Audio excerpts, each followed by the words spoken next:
welcome to my video on Ryoshi, the digital prototype for my IGD720 game development prototype. I'm just making this video in terms of how much progress I've made so far with this, in terms of what I've been concentrating on regarding my three themes. It has been programming, animation and level design.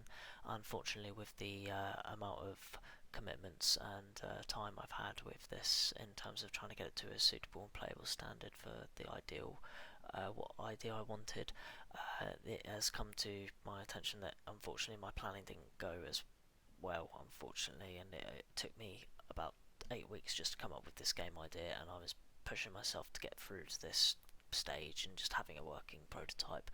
And most of my blender modeling was done, and the program was sort of coming together at the point, but then obviously in the last sort of few days in terms of leading up to that, I've only got to this playable standard in terms of player controls really, but it still shows the equivalent of what I would like to have implemented with the amount of work I intended to do in terms of my scope that I planned out originally. That wasn't too difficult in terms of what was going to happen, but the one thing that was a major issue was in terms of animation, unfortunately, and that was something I really wanted to try and push forward with.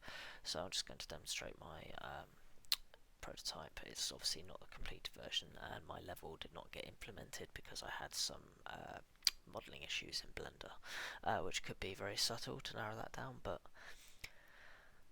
okay, so here is the main camera, and you have three enemies around you.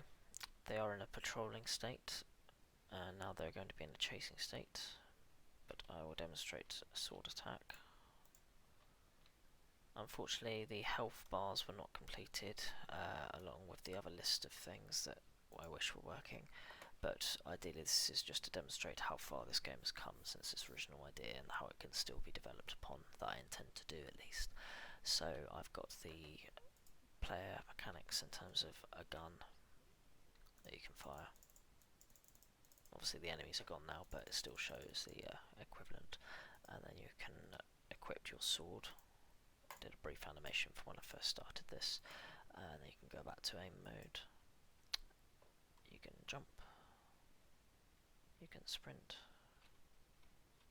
and obviously the camera angles obviously used by Cinemachine. So you've got your off the shoulder third person, and then you've got your third person extended. So another important mechanic I wanted to implement, which I had a few struggles with, was a climbing mechanic where you go up a building on a forward front of a vector and you can scale up the wall, which is great. So in terms of doing that, that's what I intend to have in my game, because it'd be nice to have some sort of scaling abilities for a hunter, of course. So obviously being high up, and then you can come back down. And then obviously you've got the phone that I've spent some time on, so you've actually got a working phone. You've got a camera that you can look into. So funny enough, when you click off the phone and you, I don't know, say you turn the character around, you've got the camera there. It's brilliant. I think it's really good progress in terms of that. I'm very happy with it.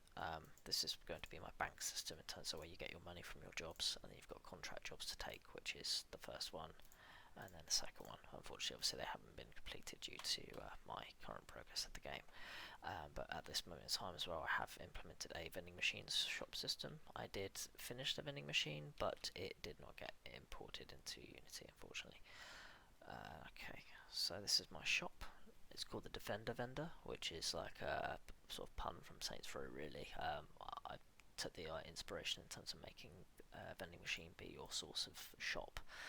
These are actually my weapons I did model in Blender. So that's the sword, and you've got the pistol as well. And obviously you can close that, you can purchase, but obviously you can't. You obviously got the minimap as well, but ideally that is the general example of my prototype. And even though it's not to a working standard that I wanted it to, I was considering to have story elements, animation, proper programming. I'm still going to work on this, but in regards to how much progress I've done and made, I'm still very happy with what I've done, because I know that I picked something that wasn't too complex. I just wish I managed to incorporate my time a lot better and sufficiently, unfortunately. But obviously in terms of that will have to do for this submission, but I intend to work on this, and if needed to resubmit, because I don't want to give up on this game, as I did really enjoy it. that is at the moment as it's standing. I didn't include a pause button, which I wish I did, so that is the end of the video anyway. But obviously there might be some more extras afterwards.